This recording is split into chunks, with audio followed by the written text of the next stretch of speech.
Our patriarch, the second one, Yitzchak, is old. His eyes don't respond anymore. And he calls his son, that was the one he liked best, Esav. He had twin sons, but he loved Esav more because he was a hunter. Maybe because he himself was a boy that always stayed home, did not go out into the fields to hunt animals, and he saw Esav as a strong realization of maybe what he could have been, and he wasn't. And he tells Esav, go out, hunt an animal, prepare food for me, and I'm going to give you my benediction, my paternal benediction. His wife, Rivka, hears that, and she tells her other son, Yaakov, whom she liked best, and she says to him, come quickly. I am going to prepare food for your father. You're going to take the food to your father, so you will receive the blessing before your brother Esav comes back. Yaakov says, but my father will recognize me. You know, Esav was very hairy. He was smooth-skinned.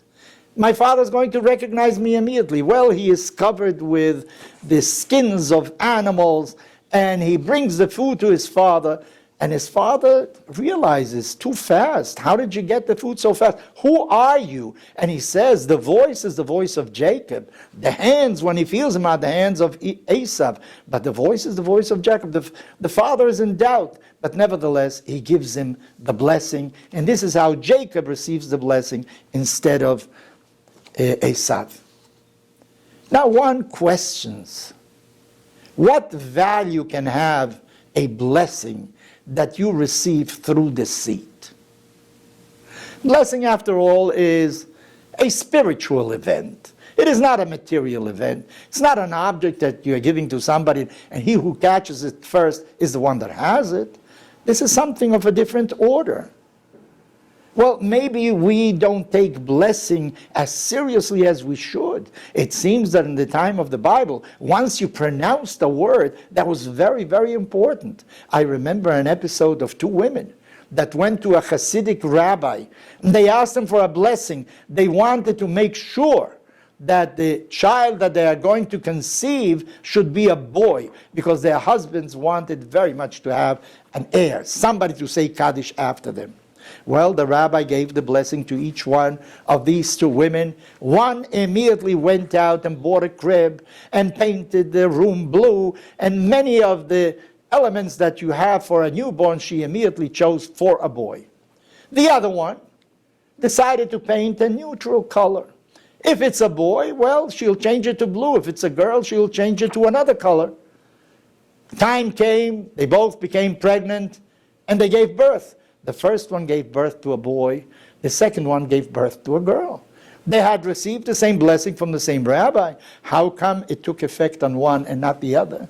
The answer that some people gave is that the one that received the blessing and painted the room blue, she really believed in the blessing. She accepted the blessing.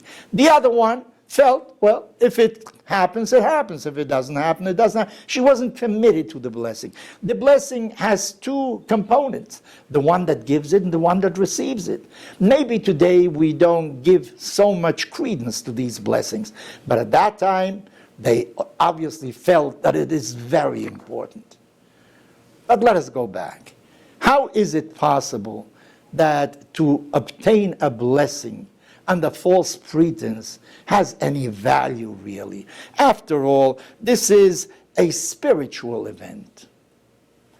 It has led me to think sometimes, it isn't so much that Rivka wanted Yaakov to have the blessing.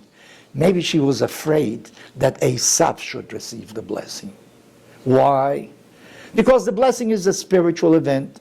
Esav represented physical prowess, and she felt it's no good when somebody who's very strong also has the seal of approval from above.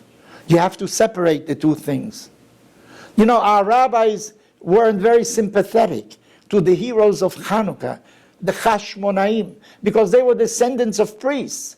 but they also became kings. They felt that to be the spiritual leader and to be the political leader of a kingdom in the same person, everything united in the same person, maybe is not so healthy for society. So let us once again go back and think about blessings.